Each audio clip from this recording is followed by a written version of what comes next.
کہ ترجمہ تو بہت یہ مان لیجیے مختصر سی چیز ہے. ترجمے میں آیت پڑھی، اس کا ترجمہ کر دیا، بہت یہ مان لیجیے 10 منٹ میں جو ہے 2 صفحے ترجمے ہو سکتے ہیں، اور آرام سے کریں گے تو 1 صفحہ تو ہو ہی جائے گا. اور ایک ہی صفحہ اس کے اندر ہی کرنا ہے، زیادہ نہیں کرنا ہے.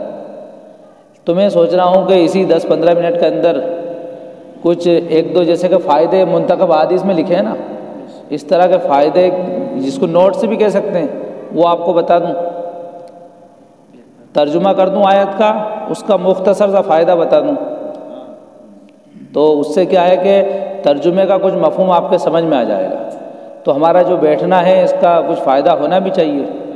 روزانہ ترجمہ ہوگا انشاءاللہ 1 صفحے کا، اور ہفتے میں 1 دن تفسیر ہوگی. تو انہوں نے کہا کہ ترجمے کے ساتھ کچھ حاشیے بھی ہو جائیں، کچھ فوائد ذکر کر دیے جائیں تاکہ وہ ترجمہ سمجھ میں آ جائے. تو سوچا کہ پہلے آپ سے ہی مشورہ کر لوں، اس لیے کہ اصل اس کام کے شروع کرنے والے اصل تو آپ ہی ہیں. آپ کی برکت سے شروع ہوا ہے یہ، اس لیے آپ کے مشورے کے بغیر میں نہیں کروں گا انشاءاللہ.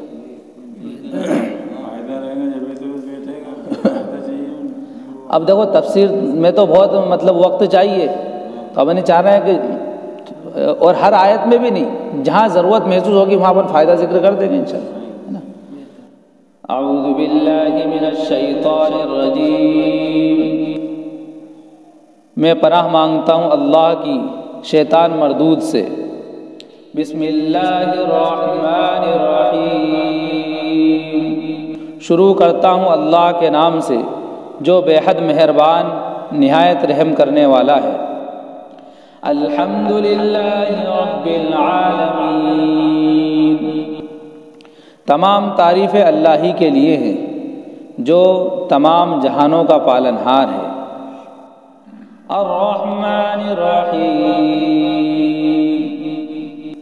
جو بے حد مہربان ہے اور نہایت رحم کرنے والا ہے. مالک یوم الدین. جو مالک ہے بدلے کے دن کا.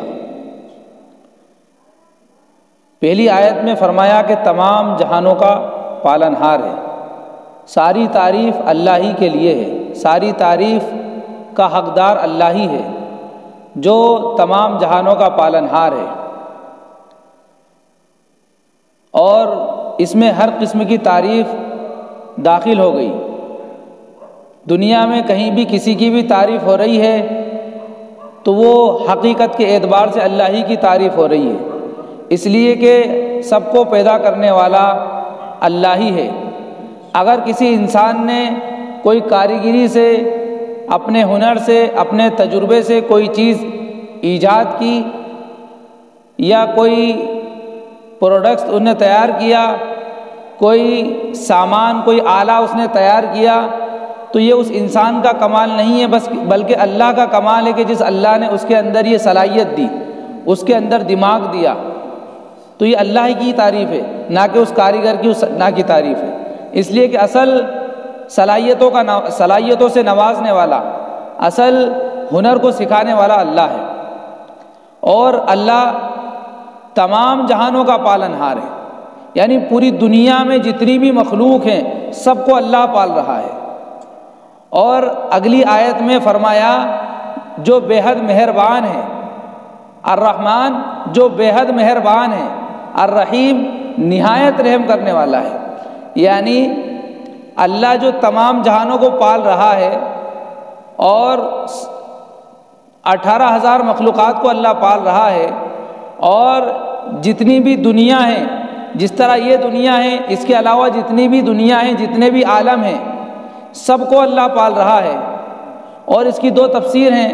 ایک تو کہ ہر مخلوق ایک الگ عالم ہے، اور یا یہ بھی ہو سکتا ہے کہ جس طرح زمین سے آسمان تک، مشرق سے مغرب تک یہ جو زمین پھیلی ہوئی ہے یہ ایک عالم ہے، ایک دنیا ہے، اسی طرح اور بھی بہت ساری دنیا ہیں.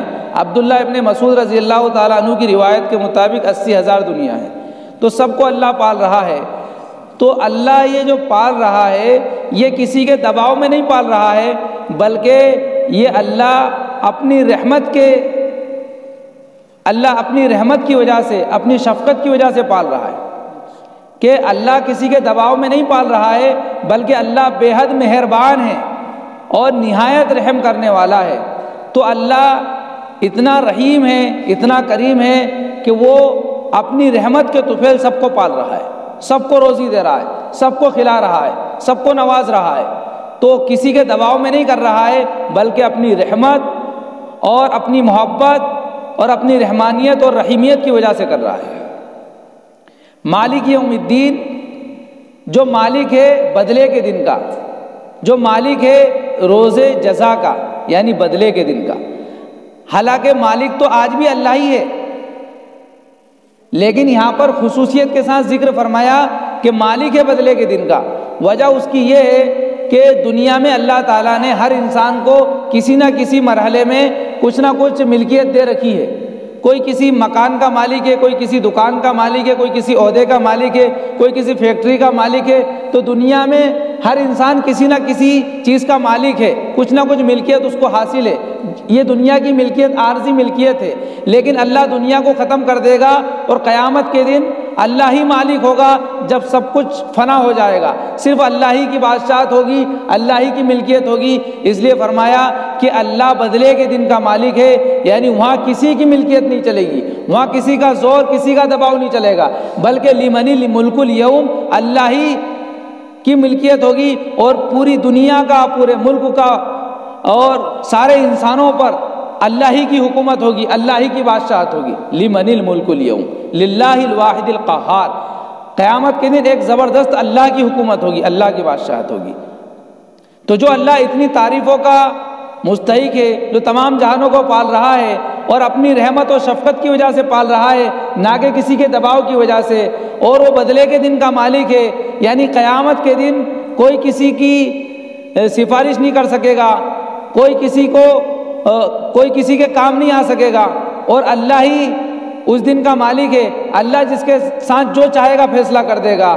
تو جو اللہ اتنا طاقتور، اتنا پاورفل ہے، ہم سب کو چاہیے کہ ہم اسی کی عبادت کریں۔ اس لیے آگے ہمیں اس سورہ فاتحہ میں سکھلایا ایاک نعبد و ایاک نستعین، اے اللہ ہم تیری ہی عبادت کرتے ہیں اور تجھی سے مدد مانگتے ہیں۔ اب اللہ کے علاوہ کسی سے مدد مانگنا یہ جائز نہیں ہے۔ اللہ کے علاوہ کسی کے آگے سجدہ کرنا، کسی کے آگے سر جھکانا یہ جائز نہیں ہے۔ عبادت صرف اللہ کی ہو اور مدد صرف اللہ سے مانگی جائے، جیسا کہ حدیث میں آیا ہے اذا سألت فاسأل اللہ واذا استعنت فاستعن باللہ، کہ جب سوال کرو تو اللہ سے سوال کرو، اور جب مدد مانگو تو صرف اللہ سے مدد مانگو۔ یہاں تک کہ اگر تمہارے جوتے کا تسمہ ٹوٹ جائے تو اس کے لیے بھی اللہ سے سوال کرو۔ تو جو اللہ سے سوال کرتا ہے اللہ اس کی مرادوں کو پورا کر دیتا ہے، اور جو اللہ کے علاوہ کسی اور سے سوال کرتا ہے اللہ فقر کا دروازہ کھولتا ہے، اور جو انسان اللہ سے سوال کرتا ہے اللہ تعالیٰ اس کی مرادوں کو پورا کر دیتا ہے۔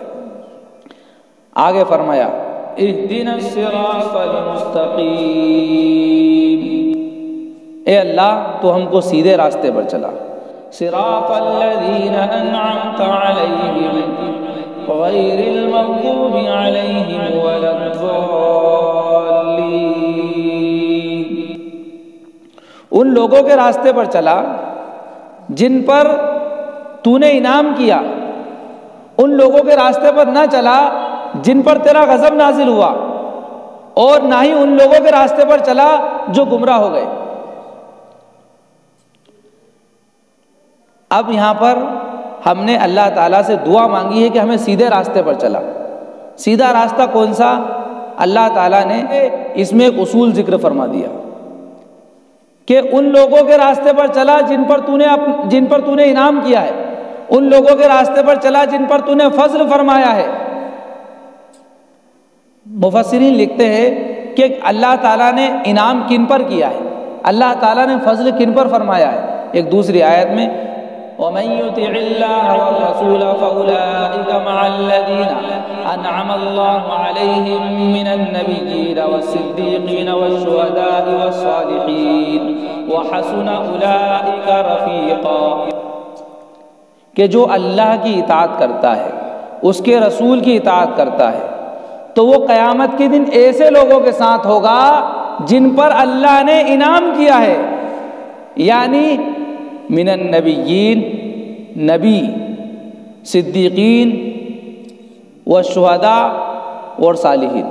نبیوں کا ذکر ہے، صدیقین کا ذکر ہے، شہداء کا ذکر ہے، صالحین کا ذکر ہے۔ نبی کے بعد نبی کے صحابہ، صدیقین، اور اس کے بعد شہداء جنہوں نے اپنا تن من سب اللہ کے راستے میں قربان کر دیا۔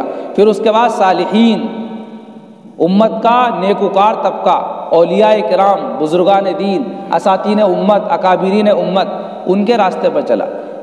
تو جس انسان کو ہدایت چاہیے، ہم نے دعا مانگی ہمیں ہدایت والے راستے پر چلا، صراط مستقیم کی ہمیں رہنمائی فرما، اے اللہ ہمیں سیدھے راستے پر چلا۔ تو سیدھا راستہ کن کا ہے؟ ان لوگوں کا ہے۔ جو انسان سیدھے راستے کو چاہتا ہے وہ ان لوگوں کے طریقے کو اپنائے، نبیوں کے طریقے کو، صدیقین کے طریقے کو، شہداء کے طریقے کو اور صالحین کے طریقے کو۔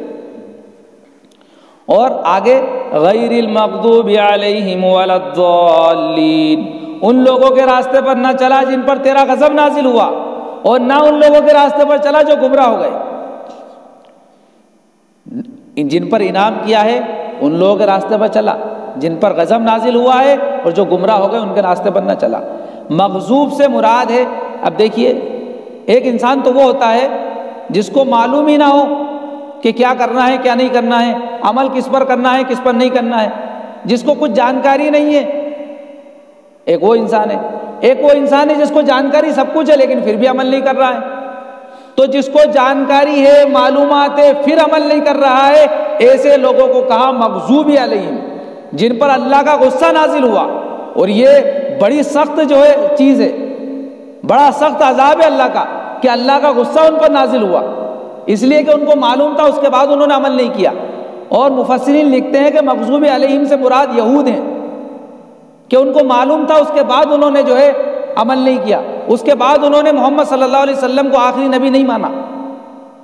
اور اسی طرح ضالین، کہ ان کو معلوم بھی نہیں تھا اور معلوم کرنے کی کوشش بھی نہیں کی، اس سے مراد نصارہ ہیں کہ معلوم بھی نہیں تھا اور معلوم کرنے کی کوشش بھی نہیں کی۔ اسی لیے اس آیت سے ہمیں سمجھ میں آتا ہے کہ معلوم ہونے کے بعد عمل نہ کرنا یہ یہودیوں کی فہرست میں جائے گا، اور اسی طرح معلوم بھی نہیں ہے، معلوم کرنے کی کوشش بھی نہیں کر رہا ہے، یہ نصارہ کی فہرست میں جائے گا۔ اس لیے سورہ فاتحہ میں اللہ تعالیٰ نے ہم سے دعا کروا کر ایسے لوگوں کے راستے سے ہمیں روک دیا۔ اس لیے جہاں پر 4 لوگوں کا بیان کیا، نبیوں کا، صدیقین کا، شہداء کا، صالحین کا، وہاں ان 2 طرح کے لوگوں سے بچنے کی بھی دعا ہم سے کروا لی اللہ تعالیٰ نے۔ تو اس طرح کے لوگوں سے بچنا ہے، اور پہلے جو لوگ بیان ہوئے ان کے طریقوں پر ہمیں چلنا ہے۔ ٹھیک ہے نا؟ اللہ تعالیٰ ہم سب کو قرآن کی دولت سے، قرآن کی ہدایات سے ہم سب کو اللہ تعالیٰ مستفیض فرمائے، آمین۔